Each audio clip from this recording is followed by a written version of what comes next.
K M Nurul হুদাকে আদালতে হাজির করা হবে দুপুরের মধ্যে।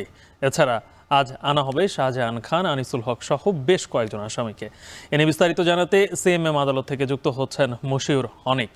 অনিক, ঠিক কখন আনা হবে সাবেক সিইসি কে এম নুরুল হুদাকে? এছাড়াও অন্যান্য আদালতে আজকের যে কার্যক্রম রয়েছে বিস্তারিত জানাবেন।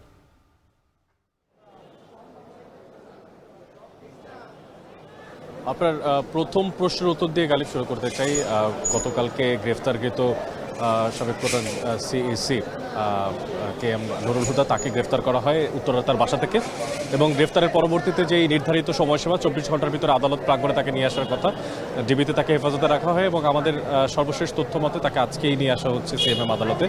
এবং শেরেবাংলা নগর থানার যে মামলা, সেই মামলাতে তাকে গ্রেফতার করা হয়েছে। মূলত বিএনপির একটা মামলা, যে মামলাতে হচ্ছে সাবেক যারা হচ্ছে ইসি প্রধান আছেন তারা সহ সেখানে শেখ হাসিনা, সাবেক স্বরাষ্ট্রমন্ত্রী এবং আইজিপি, পুলিশের সাবেক আইজিপিদেরকে এই মামলার আসামি করা হয়েছে। সেখানে একজন গ্রেফতার হয়েছেন কে এম নুরুল হুদা, এবং তাকে আজকে সম্ভবত দুপুরের পরে আদালতে নিয়ে আসার কথা। এছাড়াও যেটা বলছিলেন যে আরও বেশ কয়েকজন গুরুত্বপূর্ণ আসামি যাদেরকে আজকে নিয়ে আসা হয়েছে, তার মধ্যে সাবেক আইনমন্ত্রী আনিসুল হক থেকে শাহজাহান খান, এছাড়াও মোহাম্মদ আকাম সরোয়ার জাহান বাচ্চা, যিনি কুষ্টিয়া 1 আসনে মোহাম্মদপুরের যিনি এমপি হিসেবে দায়িত্ব পালন করেছেন। এছাড়াও কাজী মনিরুল ইসলাম মনু আছেন এই তালিকায়, যিনি যাত্রাবাড়ি থানার এমপি। এছাড়া তাজুল ইসলাম, রিয়ার অ্যাডমিরাল সোহাইল আছেন, তিনি পল্টন থানার মামলার আসামি হিসেবে আজকে এখানে আসছেন। তো মূলত যাত্রাবাড়ি থানার মামলার সংখ্যা বেশি, যেখানে সালমান এফ রহমানকেও আজকে আমরা কিছুক্ষণ আগে নিয়ে যেতে দেখেছি আদালত এবং এই মামলাগুলো বৈষম্য বিরোধী ছাত্র আন্দোলনের যেই সংগঠিত হত্যা মামলা, সেই হত্যা মামলা, এবং যে মামলাগুলোতে এখনও তাদেরকে গ্রেফতার দেখানো হয়নি, সেই সমস্ত গ্রেফতার দেখানো হয়নি মামলাতে শোন অ্যারেস্ট দেখানোর আজকে কথা রয়েছে। আর দুটো মামলায়, আনিসুল হকের মামলায় এবং শাহজাহান খানের মামলায় রিমান্ড চাইতে পারে আদালত, এবং কিছুক্ষণের মধ্যে হয়তো জানতে পারবো আমরা যে আদালত রিমান্ড মঞ্জুর করেছে কিনা।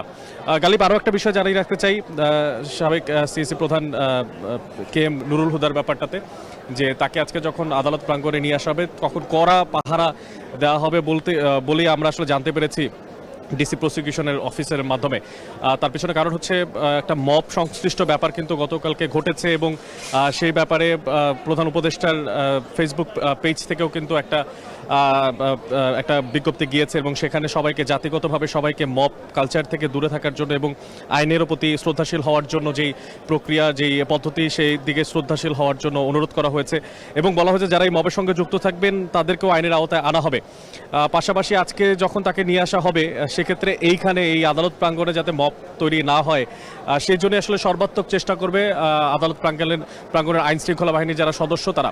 এবং এছাড়াও জানিয়ে রাখতে চাই যে 1:30টার পরে তাকে সম্ভবত নিয়ে আসা হবে উত্তরা থেকে। গ্রেফতার করার পরে তার নিজ বাসভবনের সামনে থেকে তাকে গ্রেফতার করার পরে তাকে নিয়ে যাওয়া হয়েছিল ডিবি কার্যালয়ে, এবং সেখানেই শেরেবাংলা নগরের যে থানার মামলা, সেই মামলায় কিন্তু তাকে গ্রেফতার দেখানো হয়েছে। এখনও এই মামলায় প্রায় 24 জনের মতো আসামি আছেন যাদেরকে গ্রেফতার করা সম্ভব হয়নি, যাদের মধ্যে বেশ কয়েকজন গ্রেফতারও আছেন, তাদেরকেও সম্ভবত গ্রেফতার দেখানোর নির্দেশ দিতে ভবিষ্যতে বলা হতে পারে। তো গালিব, এই ছিল এখন পর্যন্ত আদালত প্রাঙ্গণ থেকে আমার কাছে থাকা সবশেষ খবরাখবর। যুক্ত ছিলেন সহকর্মী মশিউর অনিক। এর আগের